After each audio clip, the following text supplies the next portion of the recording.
এই তিনটি সিনেমাই ঈদ উল ফিতরের আনন্দকে আরও বাড়িয়ে দেবে বলে আশা করা যাচ্ছে। তবে কোন সিনেমাটি দর্শকদের মন জয় করতে পারবে তা জানতে সিনেমাগুলো মুক্তি পাওয়া পর্যন্ত অপেক্ষা করতে হবে। এত চমৎকার গল্পের ছবি বরবাদ ক্যালেন্ডারে দাগ কেটে রাখো, এই দাগের সাথে দেখা হবে ঈদে। জঙ্গলির অনেক কিছু শেয়ার করা শুরু করব, আমি এখনো কোনো স্পয়লার দিতে যাচ্ছি না। আর বরবাদের পাশে থাকবেন আমার চেষ্টা।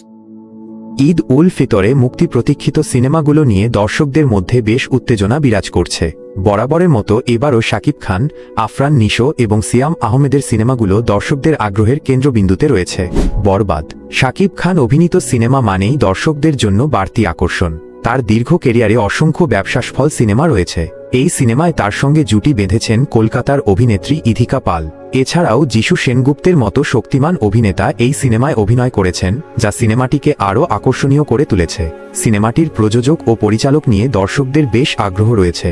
শাকিব খানের সিনেমা বরাবরই দর্শকদের মধ্যে আগ্রহ তৈরি করে, তাই এই সিনেমা নিয়ে দর্শকদের মধ্যে ভালোই উত্তেজনা রয়েছে।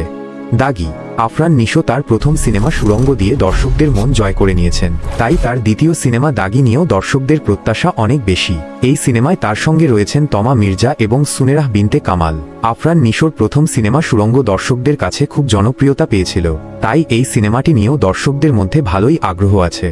জঙ্গলি সিয়াম আহমেদ তার বৈচিত্র্যময় অভিনয়ের জন্য পরিচিত। জঙ্গলি সিনেমায় তাকে এক ভিন্ন রূপে দেখা যাবে বলে ধারণা করা হচ্ছে।